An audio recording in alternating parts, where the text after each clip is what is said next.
Welcome back to my channel. আজকে আমি নিয়ে এসেছি একটা খুবই সুন্দর, আমার খুব প্রিয় একটা রেসিপি নিয়ে। তো বেশি কথা না বলে শুরু করছি। প্রথমে আমি চিংড়ির মধ্যে নুন, হলুদ আর অল্প লঙ্কা গুঁড়ো দিয়ে ভালো করে চিংড়িটা মেখে নিলাম। এবার কড়াইয়ে দিয়ে দেবো তেল।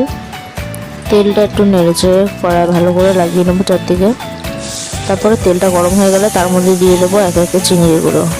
চিংড়িগুলো দিয়ে লালচে লালচে করে ভালোভাবে ভেজে নিতে হবে। আমি এখানে চিংড়িগুলো খুব লালচে করে একটু ভালো করে ভেজে নিচ্ছি।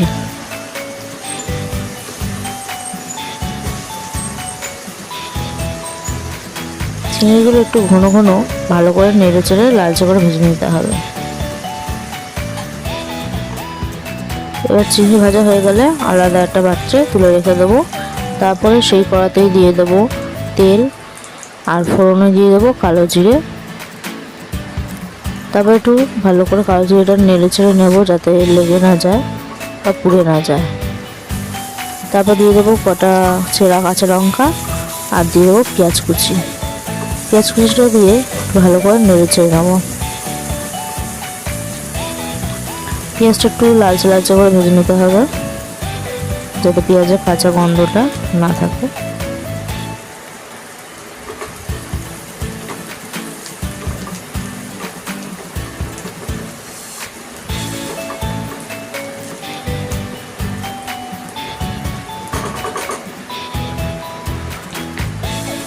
এবার পেঁয়াজটা একটু ভাজা ভাজা হয়ে গেলে তার মধ্যে আর একটু দিয়ে দেবো পেঁয়াজ বাটা আর অল্প একটু টমেটো বাটা দিয়ে এটা খুব ভালো করে নেড়ে চেড়ে নেবো।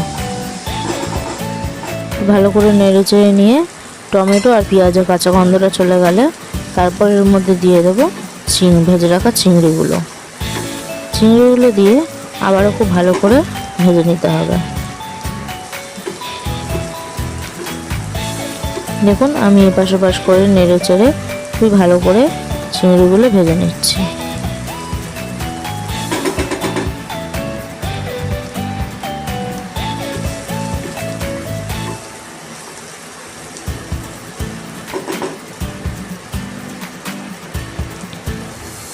দেখুন আমার ভাজা অলমোস্ট হয়ে গেছে।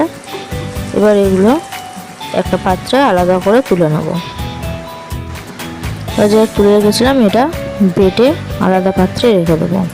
তারপর কড়াই দিয়ে দেবো কিছুটা পরিমাণ তেল দিয়ে একটু ভালো করে নেড়ে চেড়ে নিয়ে তার মধ্যে বাটাটা দিয়ে দেবো।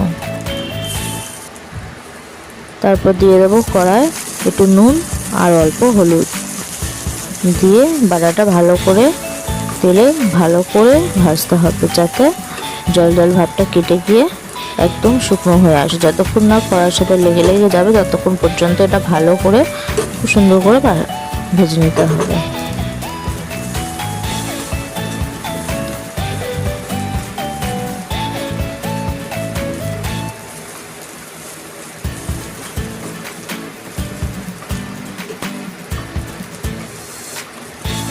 দেখুন আমার ভাজা অলমোস্ট হয়ে গেছে। এবার এটা নামিয়ে নেবো। কেমন লাগলো কমেন্ট অবশ্যই জানাবেন।